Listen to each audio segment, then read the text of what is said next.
Great. Okay. So thanks. Starting. Good morning. Okay, good morning. Good morning, everyone, or good afternoon, good evening, wherever you are. Let's start, of course, with a short meditation, followed by some prayers. Now, to just take a moment to set the right motivation to make the next hour and a half most effective by thinking that may us studying this text may become a cause for us to purify, that is, remove whatever is extra in our mind, all the misapprehensions and whatever else they give rise to, so that we can actualize our fullest potential in the form of the fully enlightened mind of a Buddha. Not just for our own benefit, but mostly for the benefit of all sentient beings.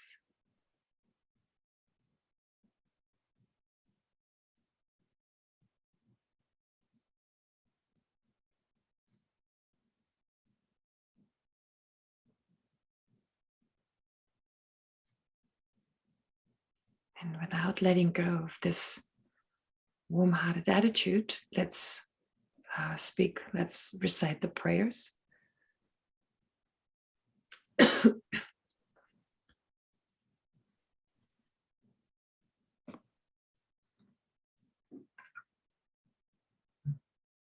I go for refuge until I am enlightened to the Buddha, the Dharma, and the Supreme Assembly. By the merits I create through listening to the Dharma, may I become a Buddha in order to benefit all sentient beings. I go for refuge until I am enlightened to the Buddha, the Dharma, and the Supreme Assembly. By the merits I create through listening to the Dharma, may I become a Buddha in order to benefit all sentient beings. I go for refuge until I am enlightened to the Buddha, the Dharma, and the Supreme Assembly. By the merits I create through listening to the Dharma, may I become a Buddha in order to benefit all sentient beings. Great, thank you.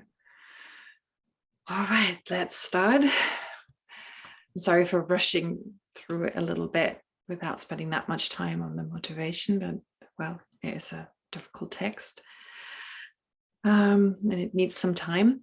Anyway, so what we've learned so far is that Changkya Rölpai Dorjé basically describes our mind as lunatic, like a crazy monkey, as it's sometimes described, because we are under the control of a basic misapprehension, not realizing that our mother, that is the actual nature of raw phenomena, has been with us all the time. And now we're introduced to this idea of phenomena don't exist in the way in which they appear to us. I say now, I mean, maybe it's been a few years, 10, 15, 20 years, but that's still, unless we've done it in a previous life extensively, well, I think we can safely call ourselves beginners. At least I'm a beginner. So in that sense, therefore, we're introduced to this idea by the brother, dependent arising. So dependent arising, not on its deepest level. We don't understand dependent arising on the deepest level. In fact, we do have a sense of interdependence of phenomena, certainly, even the sense that the I is dependent on the body. However, our sense of dependence, interdependence, is incomplete. And it is this more complete level of dependent arising, although it's coarse, but it's a more complete understanding of dependent arising that points us in the right direction. Now, I've discussed this yesterday, I spoke about it, this inferential cognizer and dependence on reasoning. The classic example that everyone will understand is the example of smoke and fire. If you think that you're in a place where the fire is hidden to you in your neighbor's house, you can't see the fire, but you see a certain kind of smoke billowing out of the windows, the doors. And so that is a sign, that is what's obvious. And based on that reason, you can correctly infer there's fire in the house. This is the same process. It's except you exchange smoke for this coarser level of dependent arising. And I'm not saying super coarse. It's still a subtle level of dependent arising, but not the subtlest level. The subtlest level would then be called father. But a level that indicates, just as smoke, as this kind of smoke that I described, indicates the presence of fire in your neighbor's house. Well, here it indicates the fact that phenomena don't exist inherently. Now, as I said earlier on, we don't have an instinctive sense or an innate sense that phenomena exist independently. Although we don't have that, but if phenomena existed the way they appear to us, the way as if in and of themselves existent, as if self-sustaining, whatever you want to call it, as if they're already complete. The table is a table, and therefore I call it a table, and not the other way around, right? We have a sense, I call it a table because it is a table. Whereas from a Buddhist point of view, it's the other way around. It is a table because I call it one. Okay, so it's diametrically, our mind is diametrically opposed when it comes to all the stuff, everything around us. And if phenomena existed that way, if they really existed the way they appear to us, then it would absurdly follow. It would mean that they would be totally independent.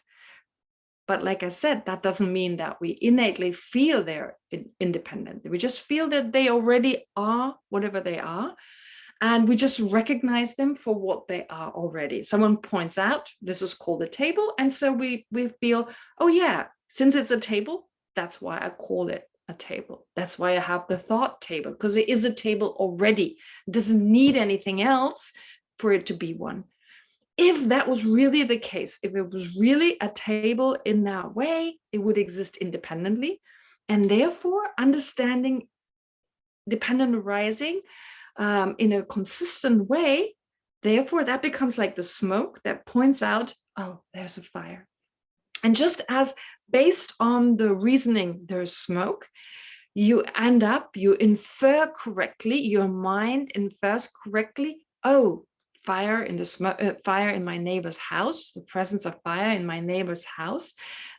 That is the mind that arises from that correct reason. I mean, the correct reason, of course, you thought about this correct reason. You don't have to think much about it because it's pretty easy. We're so used to this. But the point is, we had that thought, oh, there's smoke. Oh, and if there's smoke, there must be fire. And that led us to the correct apprehension, the correct or inferential cognizer, as it's called, that type of mind that recognizes there's fire in my neighbor's house. In that same way, we can use that kind of reasoning, and we use it all day long, sometimes correctly, sometimes incorrectly. Oh, this guy is looking at me in a weird way. He must be angry. It's not necessarily true. We take a sign and then come to a conclusion. We do it all the time. But here, we're trying to make sure this conclusion is the right conclusion, and that interdependence can actually establish that phenomena don't exist inherently. Well, that's what the Buddha claims. That's what the scriptures tell us. And now we need to see, is that true? Can we come to understand it based on that? And we can only find out if we really go through it. Anyway, I just wanted to explain this once more, because that's so important, and it's important again regarding the later verses. So having said that, now we've learned about this, we've heard about emptiness in general, and now the text tells us, well, this actual nature of phenomena, it's all pervasive. Everything exists in that way, that it lacks this quality that our mind just projects onto things that they never had, this quality, this attribute, if you like, of inherent existence. Phenomena never had. Our mind just automatically adds that quality. And due to this, it also appears that way. We're so habituated to this that automatically everything appears to us as if existing from its own side. Now we need to understand that everything is a manifestation of the opposite. In other words, nothing would be possible unless it lacked inherent existence. And why is this important? Who cares? I mean, really, who cares? So much trouble. Well, because we don't want to suffer. We want to be happy. It's just this innate drive. And this is not even considered to be innate. There's nothing wrong with that. That's just a natural tendency of the mind. And everyone's got the right to be happy. I have the right. Everyone else has the right. But we're just looking for happiness in the wrong places, not understanding that the opposite of what we wish for, this peace of mind, lasting satisfaction, well, the opposite of that, which is suffering, unpleasant, unwanted experience, well, they are all created, first of all, by self-centeredness, and that in turn comes from the self-grasping, the wrong apprehension of reality, our misapprehension of reality, including ourselves, but also other phenomena. And because ourselves is also perceived as something inherent, truly existing entity, well, that gives rise to a sense I'm more important than others. I'm truly there and I'm more important because that's closer to my own mind, the mind that apprehends that, or that misapprehending mind, in other words, that ignorance. There's a sense it labels I on the basis of a mind that is connected to a body, and then believes there really is an I, and that we just refer to the I because there really is something there. Since it appears that way, it feels that way, and we're just too busy to be happy to really give it some thought. And so based on that, okay, so there's I, and that's just a little bit more important, or even a lot more important, depending on the circumstances, I and my happiness. So it's an exaggerated sense of my own importance. It leads to a lot of fear because my well-being being so important, my failure is a disaster. Anyone else can fail. That's okay. It's no problem. But I cannot fail. I'm a little bit more important. So it leads to a lot of stress. The self-centeredness leads to anxiety, to stress. But worse than that, it leads to other exaggerated emotions such as anger, aggression, aversion, envy, attachment, other forms of attachment, not just towards the I and mine, towards other people, and so forth, leading then in turn to certain actions, again, exaggerated, not in accordance with reality, and leading to what we describe as suffering, an exaggerated feeling, if you like. It comes out of this. It's not what our mind is meant to experience. It wouldn't. If our mind was free from that basic misapprehension, it'll be content, pure contentment, calm, nothing to worry about. Me, my reputation, my failure, my success. What I, that kind of I that's successful, well, that is just a projection of the mind. And the thing is, our self-centeredness never grasps at the conventional I. It couldn't. It would be impossible. So it just grasped at this exaggerated I, but of course also exaggerated other things. Okay. Now, therefore, the solution to all our problems lies in realizing how phenomena actually exist. So, but for that, we also need to understand that they do exist, not just that they lack inherent existence. And someone very nicely yesterday, I forget his name, Stephen, maybe, he pointed it out. He said that, well, if you meditate on emptiness, you may come out of that and then fall into the extreme of nihilism. Yeah, absolutely. That's the danger. And so therefore, it's important to reflect on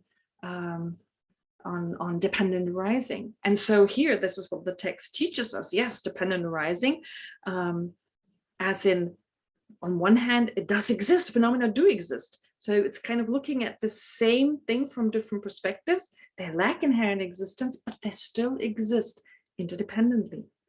And these two are inseparable. And we need to understand their inseparability.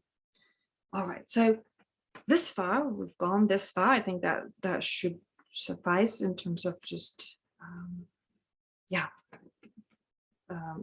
kind of summarizing what we went through yesterday. Maybe the last thing to say is, well, here the author talks of this inseparability and this connection between dependent arising and emptiness. You could also say conventional truth and ultimate truth is kind of the same mechanism here. I'm not saying that dependent arising and conventional truth are the same, but it works that same way, that they're inseparable.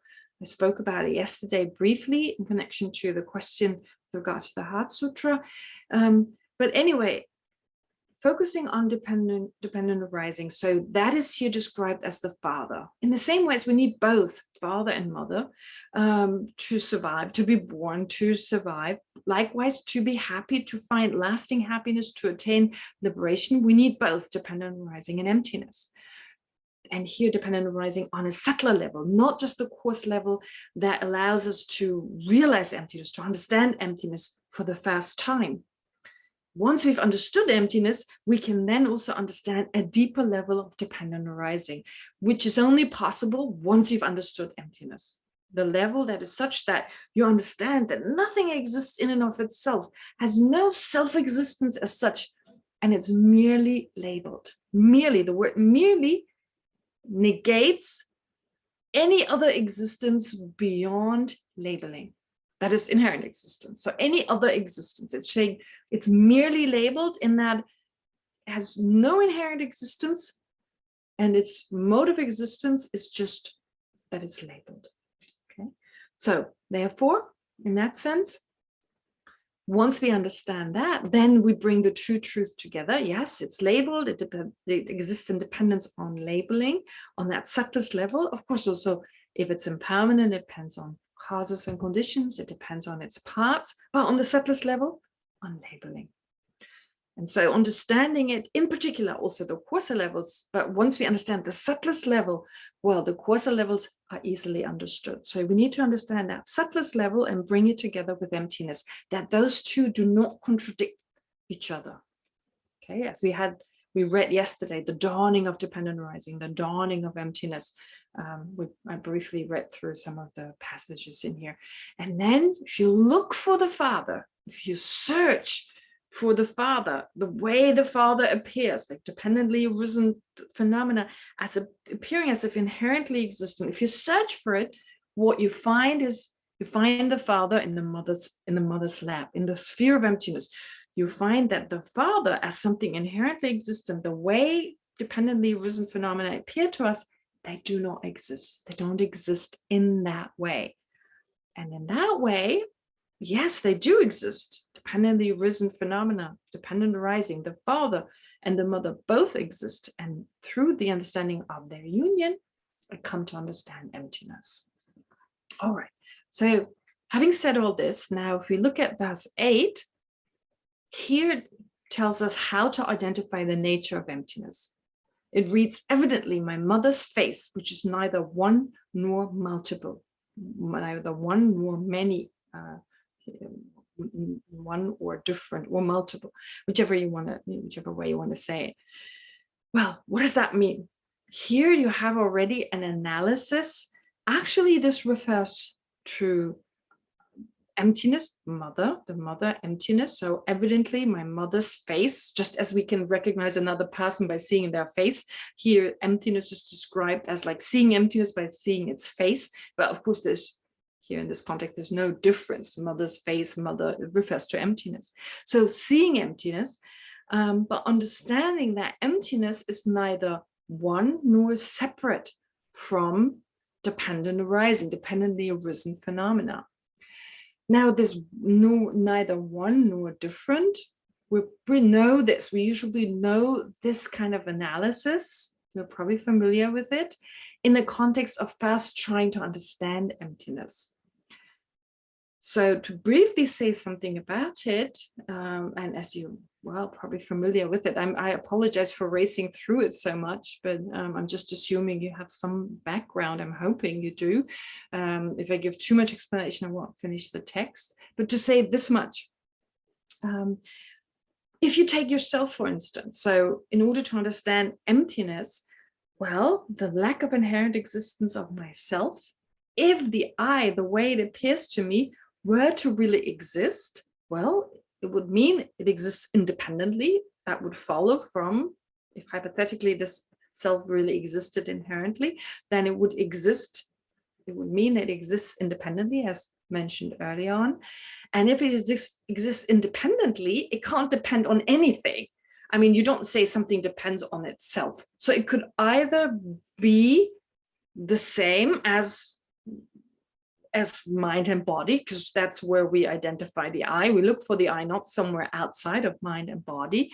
So then it would be either one with mind and body, and then there's no problem. It doesn't need to depend on mind and body because it is mind and body, or it would be separate, totally different, and independent. And that certainly doesn't make sense. I mean, like, why would I say I have a headache when my head hurts if the eye's got nothing to do with it? It's almost like you're looking at another person. So that's impossible. The other option would therefore be one with the aggregates. But of course, it's not the body, it's not the mind. That's absurd. Now, one thing that people struggle with a little bit is that the I is the collection of mind and body. That the I is both the mind and body. And so a great text to read about this or to refute this is Chandrakirti's Entry into the Middle Way. Thomas quotes it all the time. And there are a few verses, especially towards the end of the 6th chapter, which is the chapter on negating the self. And there you have this analysis, this very thorough analysis using a car or chariot, but I prefer to say car, using a car, for instance, and now analyzing what is the car? Is it one with its part? Is it different from its parts? The same analysis and different extreme views are presented. But the one I'd like to present here is the car, the collection of its parts, because that's what we have a difficult time with. And just to say a few things, because I'm teaching this text right now, and we're just at this part right now with the chariot and so forth, so a part I read in preparation for a class I have later. So there's this beautiful reasoning. If, let's say, the car were the collection of its parts, well, number one, what would be a problem? If you want to see a car, you have to see the collection of the car. And what is the collection of the car anyway? It's all the parts. So when you see a car, you have to see all the parts. That doesn't make sense. Who sees all the parts of a car? No one. You always see some part.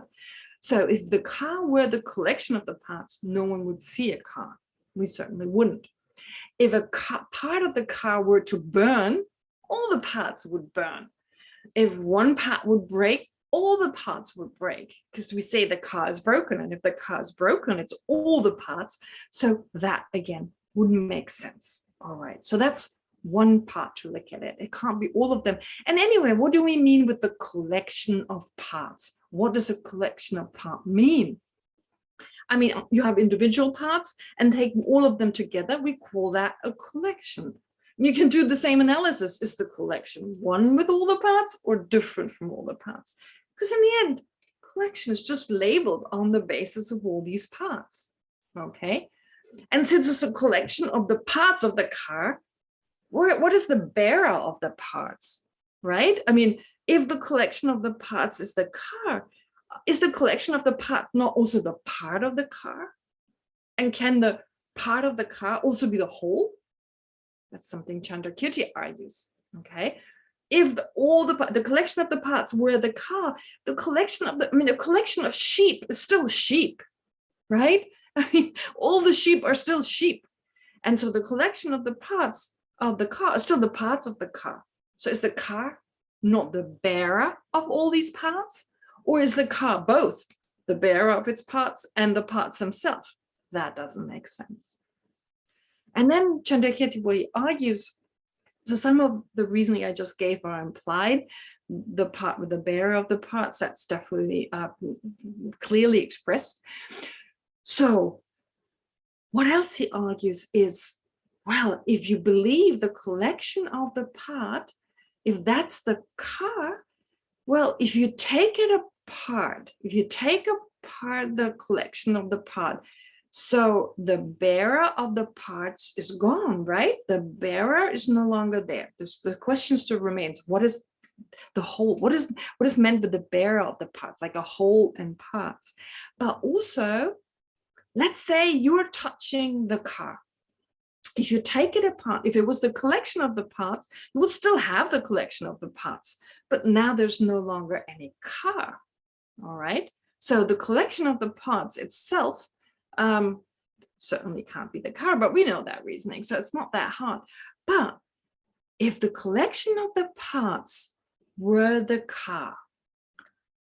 And so if I, for instance, ask you to hold, if you touch, for instance, if I ask you to touch something, so you are, when you touch like a wheel, for instance, according to the view that the collection of the parts is the car, you wouldn't be touching the car, right? You wouldn't be touching the car because you don't touch all the parts. You would be touching something, but not the collection of the parts. So therefore, what are you touching? Okay, a part of the car. And then if the car is gone, well, if the car is gone, what are you touching? You're no longer touching the car. You're still touching the same thing, but you're no longer touching the parts of a car. So the parts of a car were there a moment earlier, and now they're no longer there. Although you're still touching the same thing, you're still holding onto the wheel, you haven't let go, and then the car falls apart and the car is gone. And so if you think about this, it's still the same thing. Therefore, if the car was not merely labeled on the basis of all these parts, how could that be? Okay, so I've just raced through this very quickly. I apologize for that. Again, I need to do this just to be able to go through the text, but it gives you some thoughts, some food for thought. It feels so clearly, it appears so clearly there. There's a car, and I call it that because there is one. But when you look for the car within the car, you won't find it. Not as one with its parts, not as separate from its parts. But then here it says also in verse 8, well, evidently emptiness, my mother's space emptiness, which is neither one nor multiple or different, neither one nor different actually from dependent arising. It's neither one nor different with the dependently arisen phenomena. So again, showing this unity. So once we've understood emptiness, we can't find the car. So the lack of inherent existence, that emptiness, that empty state, if you like, or just the absence of that particular quality, that is inseparable from the car itself, inseparable from dependent arising, in that there's the special relationship. And I mentioned it yesterday, that they're not one, they're not identical. So the dependently arisen phenomenon, the dependent arising, and its emptiness, the emptiness. So the emptiness of the car, taking that as an example, and the car's dependent arising, or the dependently arisen car, that and its emptiness, they have a relationship that is unique. We don't talk like that. I mean, even in the West or anywhere else, even non-Buddhist, at the time in India, when the Buddha was around, had a really hard time with this concept of being of one nature, as in like not being identical, not being the same, not without being identical, without having the same meaning. So the emptiness of the car is not the dependent arising of the car. The emptiness of a car is the negation of something that has never existed. The dependent arising of the car is something affirmative. It's interdependence. So they're not the same, but inseparably linked. Inseparably linked in that the existence of one is dependent on the existence of the other. So if you didn't have one, you didn't have the other. This is different to other phenomena. For instance, the book over here and the book over there. If I put the book over here on top of the book over there, right? No, the other way around. If I put this book on top of this book, in this moment, of course, the position of this book is dependent on this book. So its position being dependent in that moment. Yes, that dependence is possible. But if I destroy the lower book, the book underneath, that doesn't mean that the upper book no longer, the book on the top, no longer exists. That's not the case, because those two are of a different nature. However, any quality of mine and I myself are of one nature, because I'm dependent on parts. It's as simple as that. I'm dependent on parts, and parts includes all my attributes, all my physical parts, but also my impermanence, my emptiness, my dependent arising. So therefore, me as an imputedly existent phenomenon my emptiness is inseparably linked. It's a part of me. And therefore, to really understand emptiness, I need to understand that inseparability of myself as a conventional phenomenon and my emptiness. All right. So that I don't fall into the extreme of either nihilism or reification. If I understand this, the inseparability of those two, then I understand that on one hand, I lack inherent existence. That helps me to overcome the extreme of reification. But on the other hand, inseparably linked to my lack of inherent existence is my conventional interdependent existence. And that helps me to overcome the extreme of nihilism. All right. Okay, I hope this has become clear from this particular verse. So evidently my mother's face, which is neither one nor multiple, neither one nor different from the dependently arisen phenomena, it appears as a mere negation of inherent existence. So ungraspably as in like not graspable as inherently existent. So the emptiness itself doesn't exist inherently either. And it appears in my brother's mirror. What is this brother's mirror? Brother, we've had, was the reasoning we use, the reasoning of dependent arising, which we use in order to understand the mother. In other words, in order for me to understand that my conventional I, although it appears as if inherently existent, to understand that it doesn't exist that way, how can I come to understand that? By way of depending on the reasoning of my own dependent arising, my own interdependence. Realizing, understanding that I'm dependent on so many phenomena, on so many other factors, and I'm definitely dependent on someone or my mind thinking I, and that dependence on labeling, on my own parts, on causes and conditions. So since the I exists in dependence on all these factors, it just cannot exist the way it appears in and of itself. So once I understand that, that's like the realization that there's fire in my neighbor's house. So I realize I lacks inherent existence. And that mind that realizes that for the first time is called an inferential cognizer. The mirror of the brother, just as you need a brother first in order to have a mirror that reflects the brother. Likewise, you need the reasoning of dependent arising first in order then to generate a mind, or for that to give rise to a mind that is an inferential cognizer, which has realized independence on the reasoning of dependent arising, that the I, in this case, doesn't exist inherently.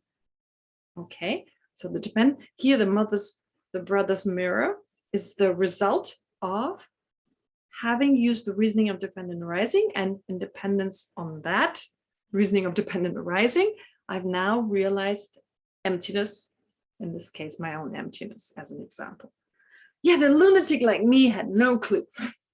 So it's like, before I met Buddhism, I never even gave it any thought. And I was just too busy with my self-cherishing, basically. And this is what most people's lives are like. I mean, unless they meet the teachings of the Buddha. I mean, maybe some people figure it out on their own, but I guess most people don't. So therefore, having said this, this verse therefore describes again this inseparability and of dependent arising and emptiness, and how, based on understanding what I just described, an inferential cognizer arises. Now, the next verse is talking about, well, recognizing emptiness now myself. How do I do it myself? I mean, I'm like, yeah, it all sounds great, but where do I really get more explanation on this? Well, here Changkya Rölpai Dorjé says, you don't have to look very far. Nagarjuna and Chandrakirti very kindly set their instructions upon the wind. So it's given, again, it's just this very poetic way of expressing this, that Nagarjuna and Chandrakirti explained it in great detail. Nagarjuna, of course, Well, he composed 6 texts on emptiness called the 6 collections, or the 6 collections on the middle way. And of those, the most important text, of course, as we all know, is the fundamental wisdoms, the Mula Madhyamika Karika.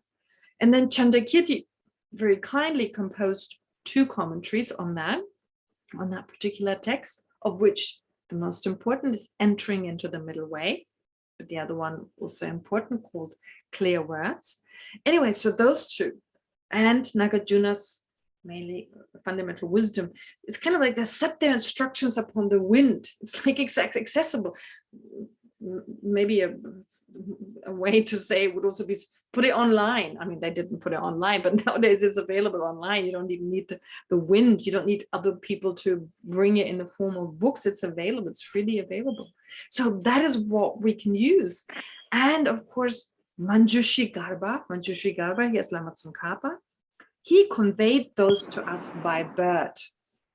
Lama Tsongkhapa, of course, explaining the meaning of Nagarjuna and Chandakirti's words, which over time became harder to understand. And as the teachings went to Tibet, Lama Tsongkhapa was born, and studied and practiced extensively, and eventually explained the meaning of Nagarjuna and Chandakirti's words with his 5 main works on the middle way. First, he composed a commentary, not first in terms of the order in which he composed them, but having mentioned Nagarjuna's fundamental wisdom, well, Lama Tsongkhapa composed a commentary on that called Ocean of Reasoning. It's been translated into English by J. Garfield. And then there is the commentary on Chandakirti's Entering into the Middle Way, which was translated by Geshe Jimpa, illuminating the intent.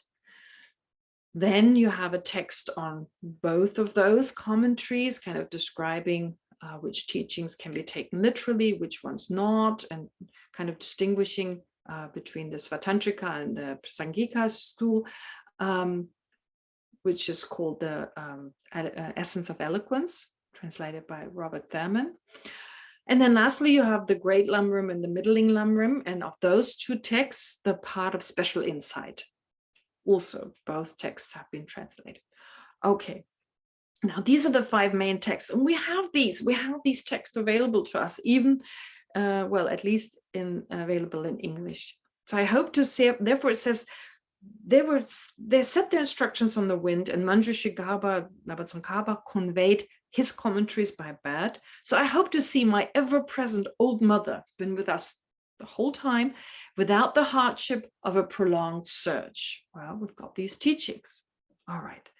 Now, what he continues to say now is he's saying, well, in verse 10, he's saying, well, we should be careful. Having said everything we've said, he's now warning us not to make certain mistakes. Now, so far, Changkya Rölpai Dorjé has spoken from the point of view of the Prasangika school, and additionally, he's spoken from the point of view of the Gelugpa tradition of Tibetan Buddhism, of the 4 Tibetan sects, as they're sometimes described, or 4 traditions, Nyingma, Kagyu, Sakya, Sakya Gelug, so Nyingma, Sakya, Kagyu, and Gelug. Here he's spoken from the point of view of the Gelug system, the Gelug school. Lama Tsongkhapa was the founder of this particular tradition. All of these traditions are equal in that they set forth, well, the path to enlightenment. And what he's doing now can be seen as criticism of these schools, but that's not at all the case. In fact, it's the opposite. He's got the deepest respect, but he's just warning. He's warning for those, for us, just ordinary people, we could misunderstand these profound views of all of the 4 systems. And he's only addressing those who may misunderstand the profound explanation given in all these systems.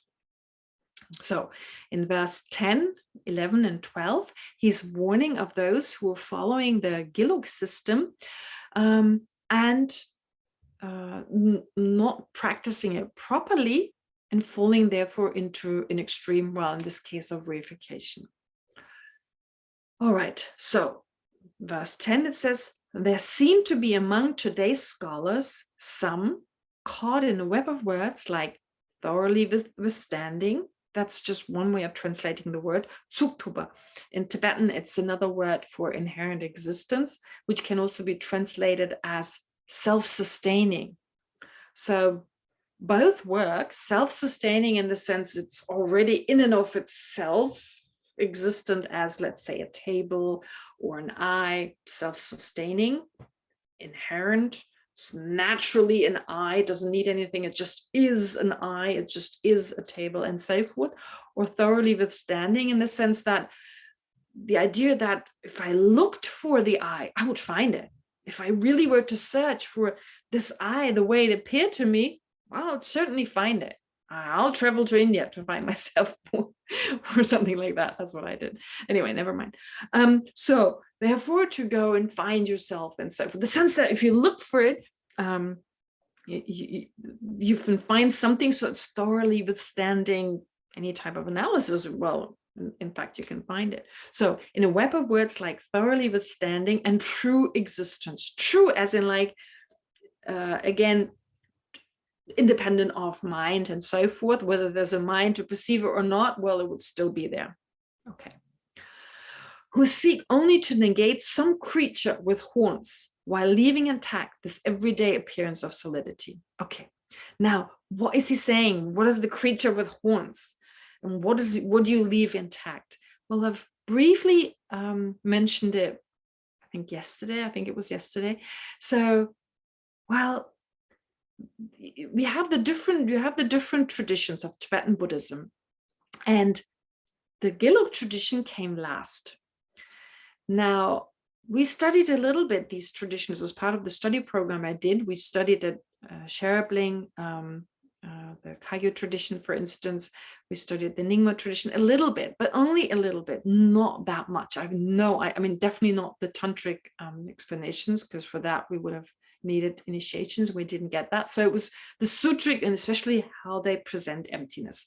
And what I noticed, the very little bit I understood, was that there's much more emphasis on phenomena don't exist. In fact, like when we were at Cherubling, we also debated with the monks there, my classmates and myself. So I remember the Kempo in class said, nothing exists. And I thought, oh, great, that's easy to debate. But when I went to the debate ground and said, well, what about this? It exists, that exists. And the way they put it forth, they didn't fall into extreme of nihilism, but they just used the word slightly differently and said, well, it appears in the perspective of a mistaken mind, but in and of it itself doesn't exist. So the emphasis was much more on the emptiness itself. But when I debated it, they were really saying the same thing, except they used the words differently. So the moment there was an exchange, it became clear it's explained the same way, but the emphasis is slightly different, because such is the power of words, and different people need different explanations, and we all know that. And so this is just my opinion, so I could be totally wrong about it, but my impression was when emptiness was set forth for initially based on the Nyingma Kagyu Sakya tradition, so it was totally suitable, totally suitable for certain candidates who listen to these teachings. They're the students of these traditions, emphasizing more the lack of inherent existence, and in dependence on that, many disciples of the traditions attain realizations, if not full enlightenment. I mean, look at Milarepa, of course, a classic example. So presented differently, but the goal being the same. Now, Lama Tsongkhapa's approach was slightly different.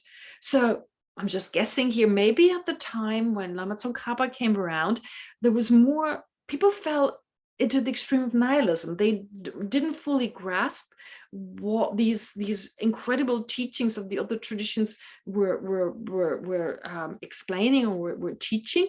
And so some would fall into the extreme of nihilism. And so Lama Tsongkhapa, he stressed more the conventional existence of things for those for whom this was more appropriate. So for some, it's not appropriate. Lama Tsongkhapa's approach, they would fall into the stream of reification. And that's what he's warding off here. He's saying some people, and of course, there's the whole scholastic tradition, which doesn't mean the other traditions don't study. I mean, at Cherublang, it was like, what, 15, 18 years of study? So they debated with each other. This is a common misapprehension that in the Kagyu tradition, no one studies, or that in the Gelugpa tradition, people only study. You have both cases. There's more of an emphasis on one or the other, definitely, because they're different disciples and different needs. But as I said, you have highly realized beings in all traditions. And it reminds me of this story I once read about these religious leading figures. They all came together for a meeting. So first the scholars came together, and all these scholars from the different traditions were debating and arguing and disagreeing. And then all the practitioners of the different religions came together, and they were just nodding at each other, which basically shows, I mean, this story, although it wasn't referring to Tibetan Buddhism, but my understanding is, well, on a scholastic level, yeah, some say exist, some say don't exist. So from taking the words, they seem contradictory. But if the meaning, if what the words convey is slightly different, they may be saying the same thing, and they believe they disagree.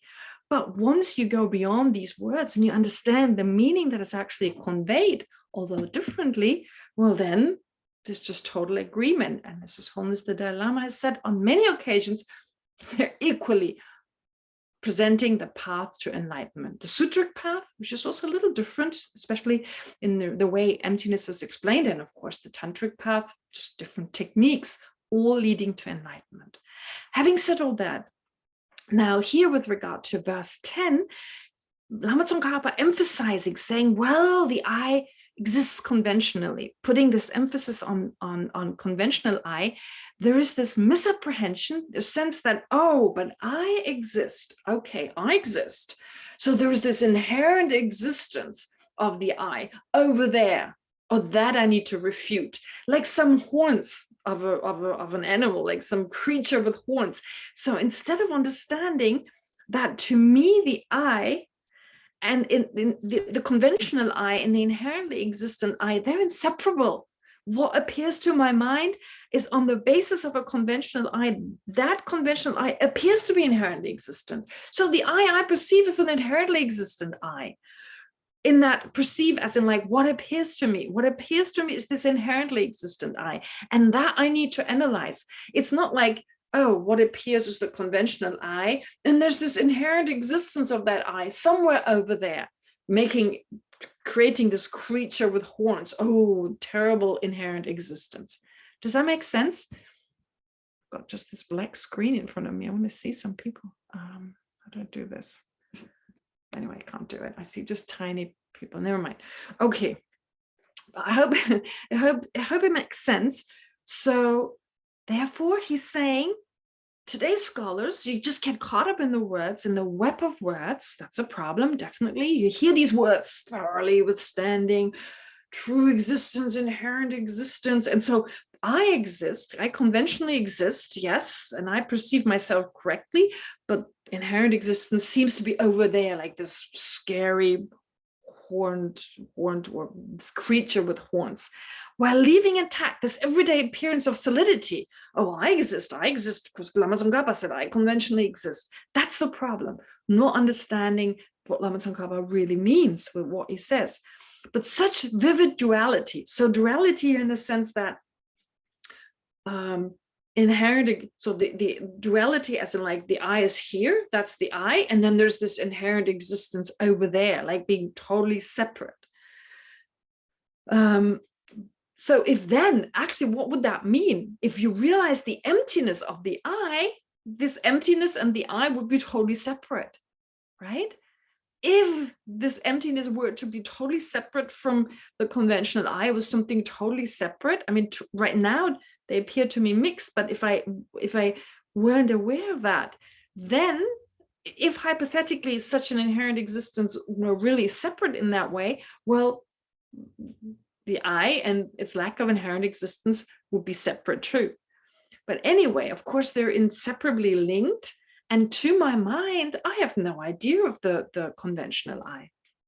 So such vivid duality, this separation, is not found on my mother's unveiled face. So my mother's, well, the expression emptiness, I believe.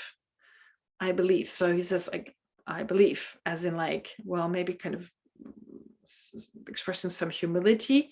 Well, I believe, not like I'm 100% sure. I'm not sure why he puts it there. From protracted discussions, missing the point, my old mother is liable to flee. So in like all this discussion and also criticizing, and of course there are plenty of students or disciples or students of the Gelug tradition who get caught up in debating and just the words. There's definitely the danger of that. I mean, studying, of course, is only a means. It serves a certain purpose. And once the words are understood, of course, then to reflect more on the meaning and internalize it, that's the whole purpose. But of course, being human, making mistakes, we may get caught up in the words and having these long discussions. Well, what's the point of that? So he's criticizing that. He's critical of that. Things exist, but not in this way of stark facts rendered in dichotomies. Okay, so in this sense of that they are totally separate. Before, when the mother is liable to flee, I should say, it's really like we're missing the point, and not that the mother is really physically fleeing, but it escapes our mind. In other words, well, we, instead of getting closer to an understanding of emptiness, we move further away from it. Our sense of the separation becomes stronger. So therefore, things exist, but they only exist conventionally. They do not exist in this way in which there's karma and action, agent, object, and so forth, existing from their own side in this very solid way. And it's because this inseparable bond of our loving parents, this inseparability of those two, the deepest level of dependent arising and emptiness, is more one of tenderness and joy. So in the sense that it's free from any kind of contradictions. Okay, so I think this part is pretty clear. It doesn't require much explanation or further explanation. But now he's also briefly addressing the lower schools. Now, those are really, really complicated, and I don't hope to give a lot of explanation on them, but maybe a rough explanation that he also mentions here is helpful, because there's a way in which you can see how the lower schools, the lower philosophical schools, called the Vaibhashika, Sautrantika, Chittamatra, and then Madhyamika, and again subdivided into two, and I'll mention them further. So for some of you, they may just be names. So these are nothing to do with the Tibetan Buddhist traditions, because they all follow the Madhyamika, the highest philosophical view. But those were the different philosophies the Buddha taught. The Buddha himself taught when he taught the Dharma. And it was just taught by him, just in dependence on whoever he met, being omniscient, knowing exactly this person needs to hear this much. If I teach too much, if I go too much into emptiness, they fall into the extreme of nihilism. Whereas this person, oh, I can go a little further. And so that led to these incredible, huge amount of different teachings that were later written down. And those who understood the full meaning of everything the Buddha had taught then classified these teachings into the 4 different philosophical schools. And the lowest schools, lower, not in a degrading or kind of way, no, it's really saying lower in the sense that they're the furthest away from emptiness, but they're still stepping stones towards understanding emptiness better. In the sense that they introduce us. So if you start exactly in that order, what does the 2 schools, the Vaibhashika and the Sautrantika, those are the 2 lower schools. Vaibhashika even lower, then comes Sautrantika. So these are explained here together. What do they teach? They basically teach that, okay, the I doesn't exist the way it appears to us. Okay, they don't talk about the I doesn't exist inherently. They don't address that, but they say the I is not permanent. It's not permanent. It's not like yesterday's I is today's I. We have a sense, oh, I'm the same person that started the Zoom session, and me right now, that's the same I. We have a sense of permanence. When I hold a grudge, oh, that's the guy who hit me yesterday. I don't like this guy. I don't like him now because that's the same guy. If the guy I see now were the guy who hit me yesterday, that would mean yesterday's guy and today's guy are the same, and it would mean he hasn't changed. So that is by implication. It's holding on to permanence. So even though I'm not thinking, oh, he's permanent. No, I'm not thinking that. But the fact that I believe this guy yesterday is the same, that's the same guy who hit me yesterday. That means I hold on to this person being permanent, as being yesterday's guy being the same as today's guy. And when I have the sense, when I started this Zoom session, I'm still the same person, talking the whole time as the person who's locked into Zoom. Well, that's again a sense of permanence. So the lower schools teach that such a permanent I is impossible. And they also teach that they don't go into inherent existence, lack of inherent existence, because they assert inherent existence. But they say the I doesn't exist as kind of like a separate controller of mind and body. So they're not really negating the I on a subtler level, but on a coarser level, introducing students of Buddhism gently into the idea, well, the I doesn't exactly exist the way it appears, but not going into the deepest level of emptiness. So they do address the I, but with regard to everything else, they say, oh, it exists the way it appears. All these objects around us, the external world, it all exists the way it appears. So there's this truly existent external world out there. So that is a nice introduction, I believe, because our main problem is anyway our self-grasping. So leave phenomena for now and start with, dealing the self-centeredness and its object. So slowly introduce the idea of I. But there's a strong emphasis on phenomena exist out there. So it does deal slowly with kind of like the nature of phenomena, starting with the I, but it does not do anything about our sense of objective existence. Yeah, our mind is over here and the world is out there. And you can see there is an imbalance there, because once you learn the higher schools, there's definitely so much emphasis on subjectivity. No, not in that school. That's the first school. And then you move on to the Chittamatra School. Now, what is the Chittamatra School? After introducing us to the Vaibhashika and the Sautrantrika, where we're leaning towards objectivity, there's this external world truly existent. It's kind of like a balancing beam going from that extreme to a totally different extreme, subjectivity. There is only mind. There's no external truly existent world. There's only mind.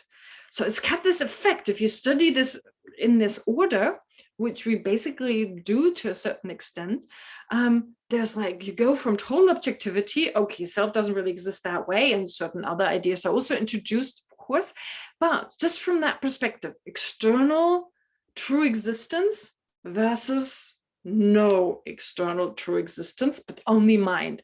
That's Chittamatra. It does exactly that. When you go too far to one side, sometimes you just need a push to the other side. Another example is, well, enlightenment is good for ourselves and good for others. But since we're just thinking of ourselves all the time, the emphasis on all others. And in the end, you find a balance of like becoming enlightened for yourself and others. So we're in these extremes. We've fallen into extremes. So this extreme of objectivity, then we're led to the Chittamatra, who says there's just mind. Okay, so number one, we're just like in a dream. There's only consciousness. We're like in a matrix, or whichever analogy you want to use. We're like dreaming. There's no external object. They're just appearances to our mind. Though that is not the highest view, but it's really helpful to putting more focus on the mind, understanding that objects are dependent on the mind, although external existence is refuted. But like I said, it's a good way to getting used to these ideas. They do have certain ideas that are quite curious, as in they talk about, well, they say that everything exists because it's the mind to perceive it. So although phenomena don't exist externally, but they're colors, they're shapes, except they don't exist externally, but they're there as non-externally existent appearances. And they're there because there's a mind to perceive them. So they explain everything exists because there's a mind to perceive it. The problem they have is, how do you say the mind exists? Because then you need a mind that perceives it. So they talk about this particular mind. Other schools talk about it too, but for them it's terribly important.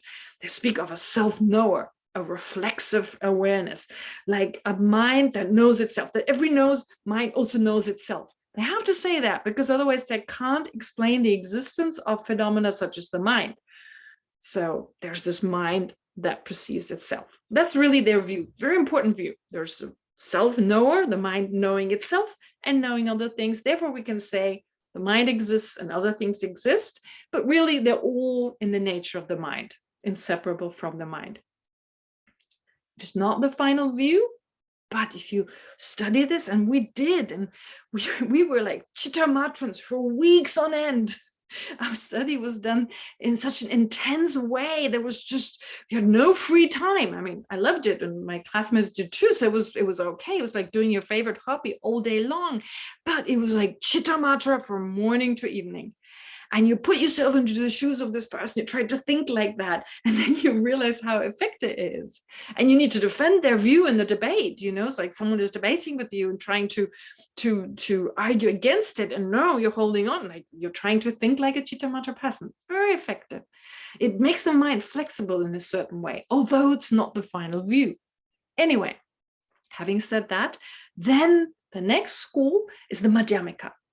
So the Madhyamika says, neither do external phenomena exist truly, nor does the mind exist truly. So they refute the Vaibhashika, the Sautantrika, who believe that external phenomena exist truly independent of the mind, and they refute the Chittamatra school, who gives the mind, they give the mind a special existence, like that's responsible for everything, and there's nothing other than the mind. So the Madhyamika, they also refute that. They say there is no true existence.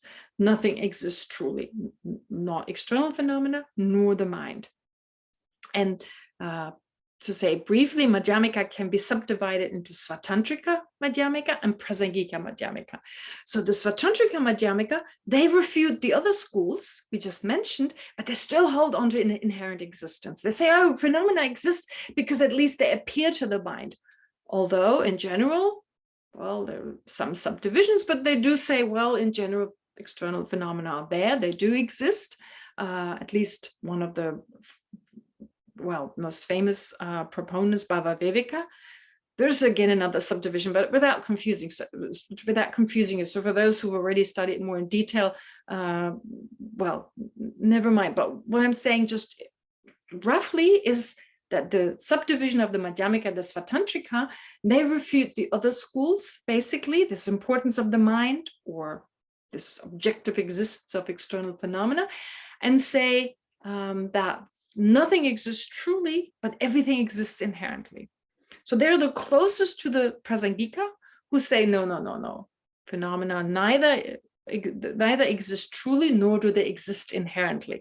So the Svatantrika, what they do is, they're really close to the Prasangika, the highest school. The Svatantrika is really close, but they can't let go of inherent existence. They basically say that if you look for a car, you find something that's the essence of the car. If you look for the person, you must find something that's the essence of the person. And that's what the Prasangika refutes. Okay, having said all that, that's really all you needed to know for this next verse. I'll just briefly go through the next 2 verses, and then we've got enough for this class, and we'll have questions. So verse 13, it says Vaibhashika, Satantrika, Vijnanavada, it's another name for Chittamatra, Vijnanavada, and the 3 Eastern Svatantrika masters. Okay, so it's here talking about 3 masters, 3 Svatantrika masters. They're later on mentioned. It's probably easier if you see their names. If you look at this note, I mean, it's Bhava Viveka, Jnanagarbha, and Chantarakshita. Jnanagarbha, you probably haven't heard of much. Chantarakshita is homeless, mentioned him this morning. I mentioned Bhava Viveka. Sometimes another person, sometimes, that's how Kunken Jimmy Wangmo is describing it, that's enough. And then the text that they composed, the true truth of middle way, and so forth. So you can read it in that little footnote, from the explanatory notes that I put together. Anyway, so those are the 3 masters, the 3 masters of the Svatantrika school. Anyway, so those masters, other than the Prasangika school, though they label this mother, they do talk about a nature of phenomena. Vaibhashika and Satantrika don't talk about emptiness. They don't use the word emptiness, but at least they talk about selflessness. Although they label this mother, they use words such as selflessness, it's like emptiness being like a limestone, like white elephant, being like maybe Indra's elephant, I don't know, this special elephant. He is no longer the mother, but it's this elephant that is now described by the Vaibhashika and the Satantrika with names so divergent as external matter. Okay, like you heard, Vaibhashika and Satantrika, there's this external matter, this external world existing independently of the mind. So here, that is like saying the white elephant is like a grinning tiger. It's kind of like ridiculous. I mean, I'm just guessing here why he uses those animals. I don't know, but it's kind of like a grinning tiger. It's like, oh, it's kind of dangerous, but it's grinning. I mean, how weird is that? So maybe a little bit he's saying that it's like saying this elephant is like a grinning tiger. That is so absurd to believe these phenomena exist externally and truly. Then there's the Vijnavada or the Chittamatra, the mind-only school in verse 14, an intrinsic subject. So an intrinsic, a truly existed, here subject meaning the mind, so a truly existing mind, everything is just mind. That is like saying the white elephant is like a crazed monkey. Now that's interesting, crazed monkey mind. Monkey mind. That's also something you find in the scriptures, that the mind is like a crazy monkey. I mean, if you just meditate, it becomes obvious how it feels like our mind is like a crazy monkey. And so here, that could be the reason for saying the Chittamatra view, that is like saying the white elephant, the actual emptiness, well, that is like a crazed monkey. Or describing the view of the Prasangika, sorry, the white elephant is not just emptiness, refers to Prasangika view in general, but describing it the way, describing how phenomena exist, which every school does, but the Prasangika gets it right, well, according to the scriptures, according to the author. So that would be like the white elephant, and saying that external phenomena don't exist, but only mind truly exists. Well, that's like saying the white elephant is like a crazed monkey. And then the next ones are the Svatantrika masters, the 3 he mentions. So the Svatantrikas also in general, inherently existent non-dual nature. So they talk about non-duality in that phenomena don't exist truly. They talk about emptiness in a very similar way to the Madhyamika, but they say it exists inherently. That is like a ferocious bear. Like a bear is so dangerous. So possibly it's like saying a ferocious bear that is so dangerous. So it's like kind of leading you so close to the view of the Madhyamika and then stopping at inherent existence. So maybe dangerous in that sense. I don't know. I'm just guessing here. So grinning tiger, kind of really odd. Secondly, crazed monkey is all about the mind. And then lastly, ferocious bear. Well, you're stopping short from refuting emptiness, from refuting inherent existence. And that's not enough. Yet they all seem to have lost the old mother. So with the view that is like a grinning tiger, like a crazed monkey, like a ferocious bear, we've all lost the mother, what it's all about. But of course, what he's saying, also what he's implying, those are good stepping stones, taking us towards the highest view, but they're all not enough. So let's not get stuck in those views, but let's move on to the Prasangika school. All right, so having said all this, and I hope the speed was not too overwhelming. Anyway, we finished the most important part so far. Everything else is actually much quicker. So 15, we've got 11 verses left, but especially the last 5 or 6 verses, they're not difficult to understand. So I'm confident we finish on time, or we finish the entire text next week. And now we have some time for questions. Yes, Peter? Geshe-la. It was Peter last time. It was you last time. That's right. Yeah, I mentioned it. It wasn't Stephen. Okay, please go ahead. Please, would you two things? Would you please clarify the difference between true existence and inherent existence? And secondly, would you repeat again your response to Sneha's question yesterday about the relevance of the second of the 4 emptinesses from the Heart Sutra? Okay. All right, sure. All right. Now, first of all, the difference between true existence versus inherent existence. That's a difficult question, difficult to answer. Well, it depends on what school you're talking about. From the point of view of the Prasangika school, they're the same thing. From the point of view of the Prasangika school, true existence, inherent existence mean the same thing. From the point of view of the Svatantrika school, they are different. So really, seen from the Prasangika school point of view, if the Prasangikas check what does the Svatantrika refute, they would say they don't refute true existence. They say they refute true existence, but they don't. Because if they refuted true existence, they would have to refute inherent existence, and they don't. Now, the Svatantrika school says, no.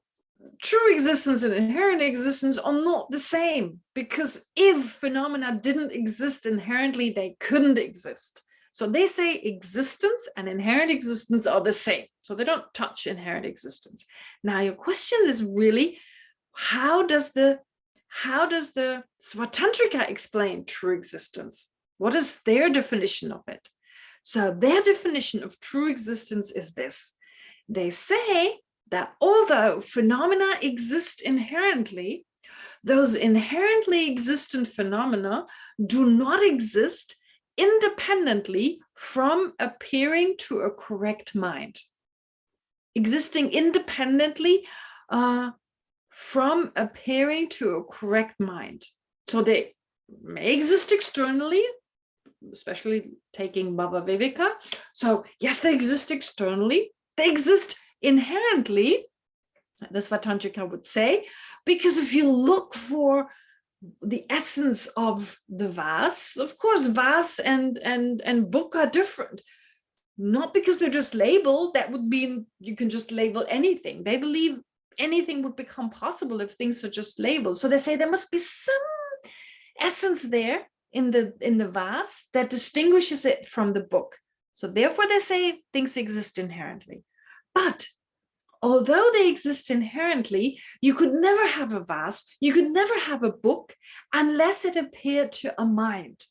So they emphasize the subjectivity in that they say you need a mind to which it appears, a correct mind, not a wrong, mistaken mind, no, a correct mind that is correct with regard to its main object.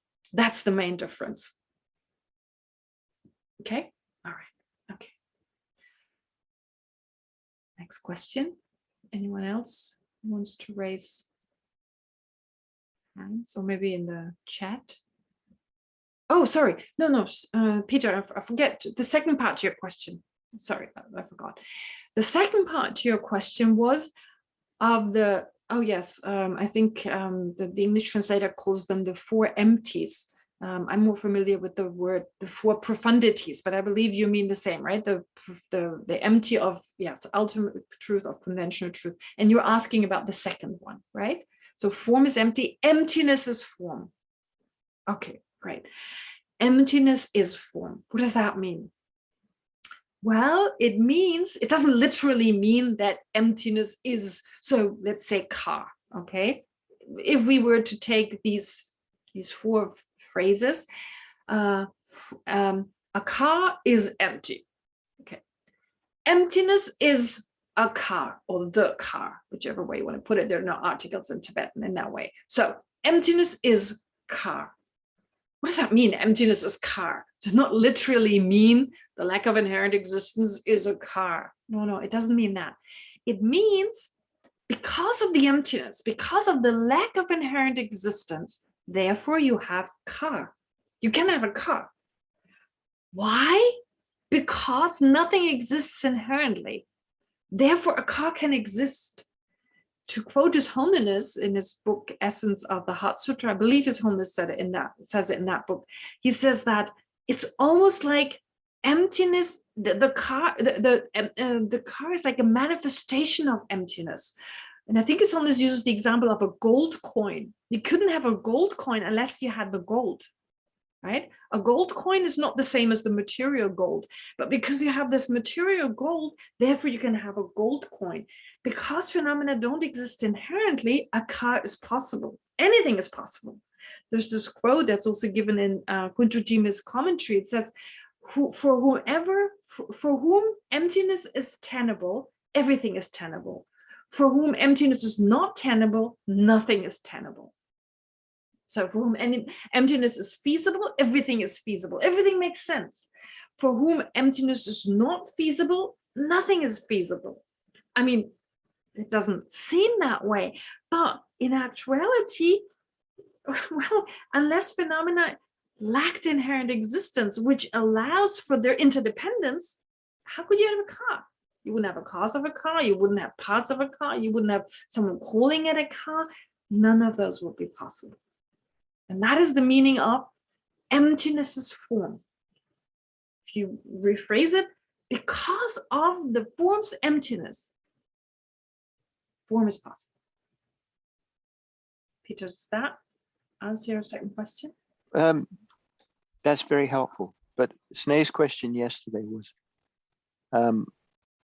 the third and fourth profundity. Okay, sorry, I thought you said the second. Aren't they redundant? Okay. Because they seem to be saying the same thing as the first and the second. And you answered it yesterday, but I couldn't quite catch it. Okay, great. So you're basically asking the first and the second empties. So form lacks inherent existence, and form exists because of its lack of inherent existence. And then number three, emptiness is not other than form is not other than emptiness. Emptiness is not other than form. Now, again, the words, it's really only the first sentence, form is empty, that we can take literally as in like accepting those words. Now, the third line, what does it tell us? The third line tells us the car. Let's go back to the car. Form is so abstract, but just saying car, the car is not other than emptiness. That means the car's lack of inherent existence. So what has been established is that the car exists and its emptiness exists. Both exist. But how do they exist? Are they totally separate? Is it like the car's over here and its emptiness is over there? No, they're of one nature. They're inseparably linked. Form is not other than emptiness, or the car is not other than emptiness. Here the words definitely seem to imply that. So not other as in like, yeah, they're not the same thing, but they're not totally separate. They're inseparably linked. You couldn't have one without the other. And more importantly, if you didn't have the car, you didn't have the emptiness of the car. If you didn't have the emptiness of the car, you couldn't have the car. right? You need both of them. So previously you've looked at it separately. You didn't put the relation. What is the relation between the car and its emptiness? Well, they're not the same. The car is not the emptiness of the car, and the emptiness of the car is not the car. But that doesn't mean, and there's nothing which is both the car and the emptiness of the car. So they're contradictory. There's nothing which is both. There's no common what's it called? Common locus. There's no common locus between the car and its emptiness. But that doesn't mean that they're separate. No, they exist as inseparably linked. The existence of one is dependent on the other. But does that mean, so someone may ask this question, having heard that they are the same? So, I mean, I already explained it, that they're not the same. But if you just were to hear they're inseparably linked, you just hear, okay, so the car lacks inherent existence and the car only exists because it lacks inherent existence. Okay, so the first two statements. Now the third statement, the car is no other than emptiness, which is the third empty. All right, I've heard they're inseparably linked. If they're inseparably linked, are they the same? Oh no, they're still different. They appear differently to the mind. There's nothing which is both the car and its emptiness. That's described in the fourth line. Now, not with the words. The words are misleading, right? I mean, just as the words emptiness is form, that's misleading. It's not literally mean that. And the fourth sentence is really just saying the same as the third sentence. When you look at the words, the third empty, or the third phrase is saying form is not other than emptiness. And then if you say emptiness is not other than form, you're just saying it the other way around. But as I said, the fourth line means something specific. It should literally be form is not other than emptiness. Emptiness is other than form, as in like they're not identical. So yeah, well, that's just the way things were set forth at the time of the Buddha. Sometimes the words literally didn't mean literally what they expressed. But as I said, the third empty is saying the relation between the form, I'm going back to the form, and its emptiness, they're inseparably linked. And if then the doubt arises that they're exactly the same, then in the fourth line, this doubt is removed, the doubt is cleared by saying, oh no, but they are at least, they're different, they have different isolates, never mind that, but different as in like they have a different name and a different meaning. So there's nothing which is both the two. Peter, I hope that's a little clearer now. Is it a little clearer? Yes, thank you. So could you say that the third and the fourth profundities are expressing the union of emptiness and dependent arising? Could you say that or not? I mean, no. No, because it's more talking about the dependently arisen basis of emptiness. So it's like emptiness doesn't exist just on its own. It's not floating in the sky somewhere. You only have an emptiness of something, right? So when we say emptiness, it's the emptiness of the table, the emptiness of the chair, and so forth. There's no overarching kind of emptiness. So then looking at each emptiness, each example of an emptiness, there's always a basis. And so what is the relationship between that basis? Of course, you have the same relationship between dependently arisen phenomena and emptiness. They have that's the same relationship, but that's not what's expressed here. Here it's talking specifically about the basis of emptiness and emptiness itself. You could take also emptiness itself. So the emptiness of the chair and the emptiness of chair. All right, in both cases, you have emptiness. So the emptiness of chair is empty. Emptiness is the emptiness of chair. The emptiness of chair is no other than the, now I get confused, then the emptiness of chair, and the emptiness of chair is no other than the emptiness of chair. Okay, so it's always the here. What it conveys is that the basis on which we say lack of inherent existence. So on which we understand lack, on the basis of which we realize lack of inherent existence. That basis and its lack of inherent existence. How do they relate? But as it happens, the relationship between dependent arising and emptiness is also the same. It's that same, but it doesn't convey that in that moment. You could say it implies it. It implies it, but explicitly, it talks about the basis of emptiness. Okay. All right. Okay. Yes, Jennifer. Thank you so much. This is so helpful. I have a couple of questions. One is, I hope, quick, and I just wanted to double check that there is a way to generate an inferential cognizer of emptiness first without realizing the brother dependent arising. Yes, that is well, because there are other reasons you could use. You could use other reasonings other than dependent arising. Ritonis always talks about 5, right? Yes, so one of them is dependent arising, but there are others too. Yeah. Thank you.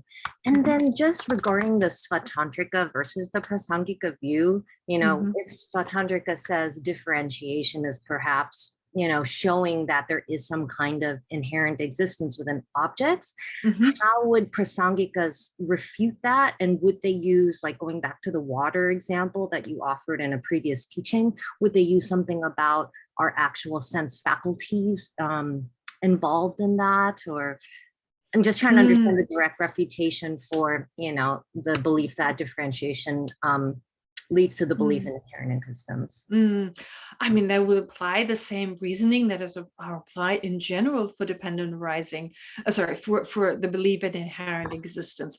But the most powerful one is really look for it. I mean, if it really existed inherently, well, show it to me.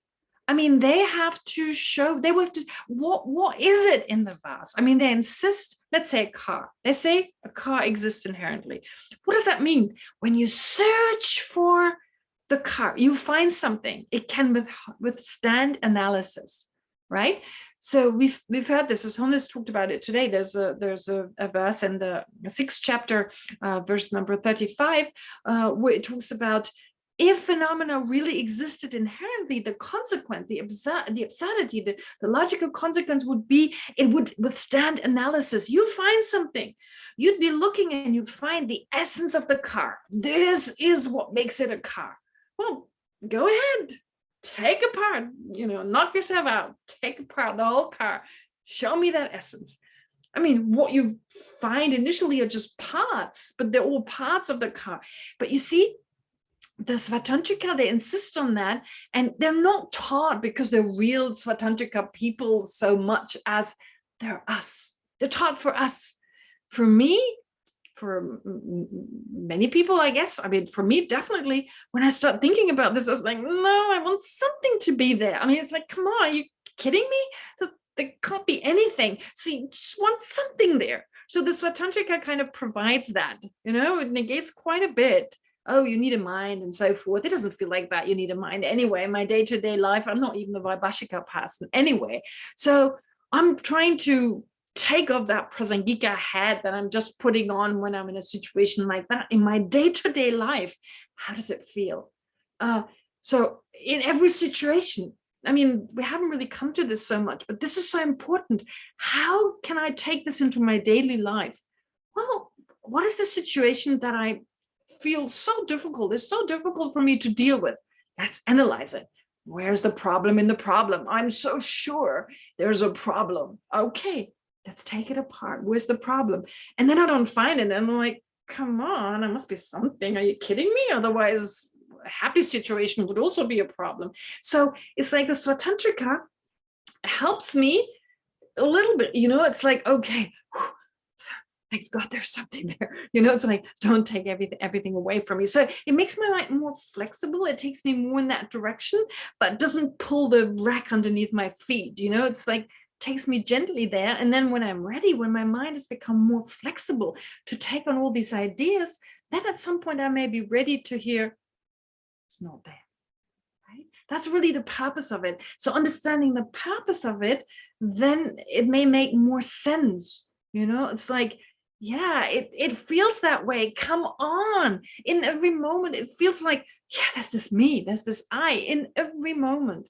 And I want to get in touch with that. I really want to get in touch with that, especially when I'm terribly upset, when I feel like it's personal. Oh, it's personal. Okay, where is that person that was personally, you see, like all that really, it gives us the tools to analyze.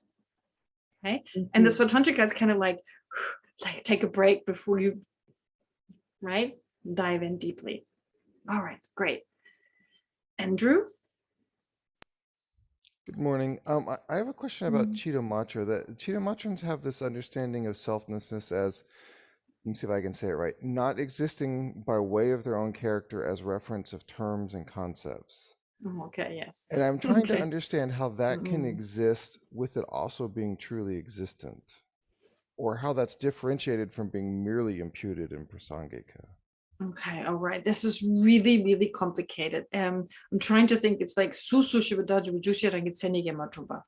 Susu Zindoba, Susu Zindoba, Rangitsenige Matuba, Susu Shivadaji Vujushi Rangitsenige Matuba. I mean, I'm just having these phrases that we use, and now I'm trying to translate it into English. It's really long, which is really basically saying form, or let's say a vase, or a car does not exist by way of its own characteristic as the basis for the word car, right? So to put it that way, it's not saying the car, it doesn't say that the car doesn't exist by way of its own character. Well, it does, but it doesn't exist by way of its own character as the basis, as the referent object for the word car.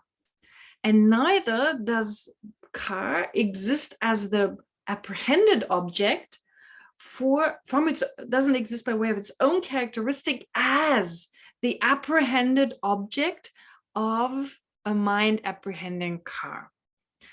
Okay, so that is, what does that mean? What? It's like, okay, all right, it doesn't exist in and of itself, if you like, as the referent object of such and such, but it exists still on its, so it seems very contradictory.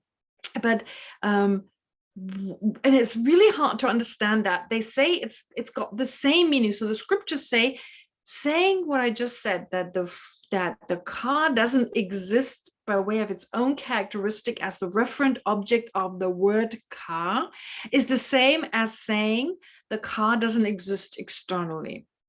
Now that seems like a, huh? How does it mean that? Well, maybe it's a little bit clearer with saying the car doesn't exist by way of its own characteristic as the object of the mind that perceives the car. There's definitely more of that connection, so it doesn't exist externally. But what Lama Tsongkhapa says, for instance, in his Essence of Eloquence, he explains that if the car, he doesn't say car, he says form, but never mind, if the car were to exist by way of its own characteristic as the referent object of the word car. He actually says, no, he doesn't say form, he says vase. Vase, if the vase, if the pot, if a vase were to exist by way of its own characteristic as the referent object of the word vase, then without being taught the word vase, without someone using this word, without someone, you would always be able to recognize it's a vase. So they do understand, they do say, well, someone needs to point out to you that it is a vase, though not externally existent, but still a vase exists as an appearance to the mind. But it doesn't exist by way of its own nature as the referent object for that word, because otherwise you would know before someone tells you it's called a vase. You would already know it's a vase. Okay, that's how it's explained with regard to the referent object. And then with regard to the mind, well, it's of the same nature as its own mind. So it doesn't exist by way of its own nature as like totally separate from the mind. Instead, it's separately linked to the mind. It perceives it because it's in the nature of that mind. It's just appearing to that mind. Does that make sense, Stephen? I mean, it helps. It's still confusing, but I think we're this is a long discussion. We probably don't have time to really figure it out. I'll listen to this again. Yeah. Okay, sorry. And yeah, I've been packing so much into this class. It's like to stretch it for a month. But yeah, my apologies. No, don't apologize. Thank you. Confusing. Sure. Maybe we take the last question. Sheila, would that be all right? Is that okay? Yeah, if you have time, yeah, you can do that. Sure. I still got some time. Yes, Peter has been raising his, unless it's you forgot to take down the virtual hand. Peter, you still have your virtual hand up? No? Okay, great. Andrew's also got, Amy has her hand up. Oh, Amy, please go ahead. I can't see her on the screen. Amy, please. Oh, sorry. Yeah. Is in back to my question from yesterday. Sure.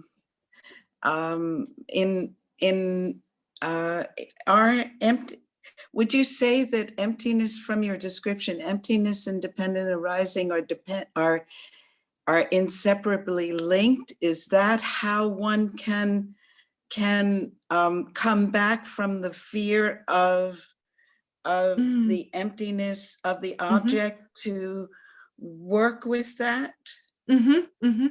Well, certainly. I mean, in the sense that, well, of course, when we say dependent arising, I have to be also careful with the way I use the terminology. You remember I said earlier on, when we talk about emptiness, it almost seems like as if there was this separate emptiness, like an ocean or something. But of course, that's not what it means. We're saying emptiness as in the sense of the emptiness of this, the emptiness of that. So there's no separate emptiness. There's always the emptiness of something. And the same applies to dependent arising.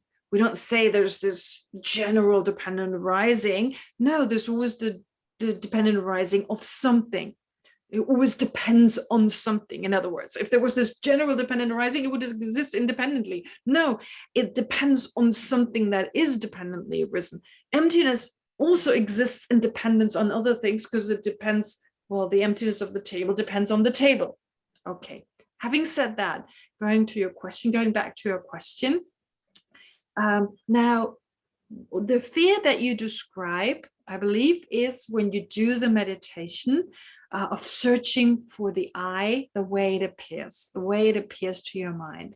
Right, so yes. That is the inherently existent I, the way it appears to all of our minds, unless we're Buddhas.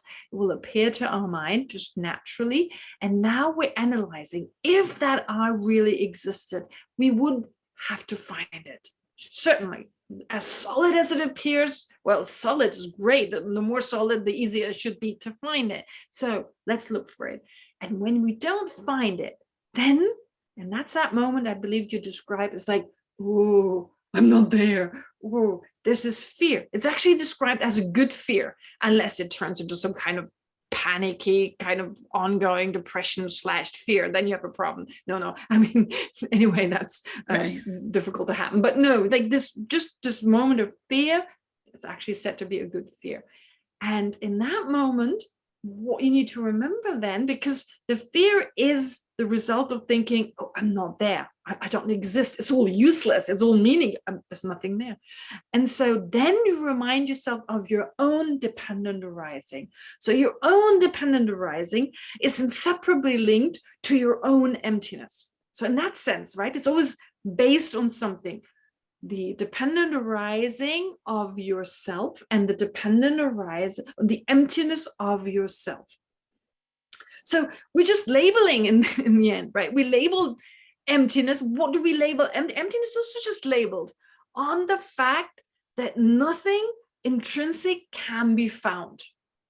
On the basis of that, we label Amy's emptiness. But on the fact that Amy is labeled on the basis of imputation, on the basis of that, we label Amy is dependently arisen. And if you didn't have dependently arisen Amy, you didn't have lack of inherent existence of Amy, and the other way around. So they're inseparably linked. Does that help? Thank you. Okay. That's the first. I've been struggling with how to put the two together, and it is together. I mean, it's not putting it together, is what you're saying. Okay, So, great. Great, All right. thanks. You're welcome. Okay, so I think we really need to stop here. Next week will be our last class. If you have time, Sheila, if that's all right with you, we'll just be a little bit more open about the time. Would that work with you? Or is there anything else afterwards? If people have more questions, just to be sure I finish the text and answer as many questions as possible. Okay, great. Anyway, I'm free next week and hopefully you are too. Great. All right. So all that's left is, of course, to dedicate all the positive potential we've accumulated today together as a group. All of you paying attention, listening to Changkya Rölpai Dorjé's words, his wisdom, reflecting on it, and asking questions. So all this merit that we accumulated as a group, may this not get lost, but instead, may this become a cause for all of us to attain the fully enlightened state of a Buddha, fully enlightened state of a Buddha. Not just for our own sake, but for the benefit of all suffering sentient beings.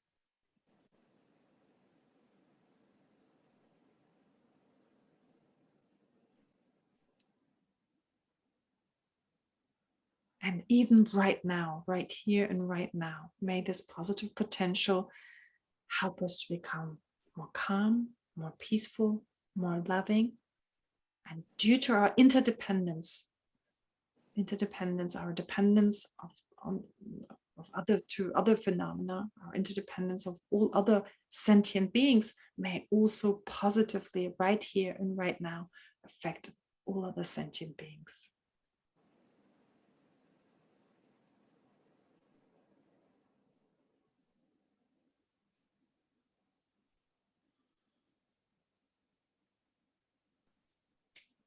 And with this in mind, let's recite the dedication prayers.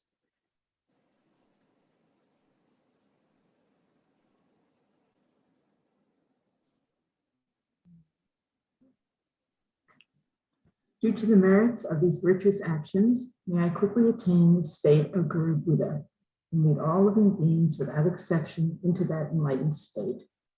May the supreme jewel bodhicitta that has not arisen arise and grow, and may that which has arisen not diminish, but increase more and more.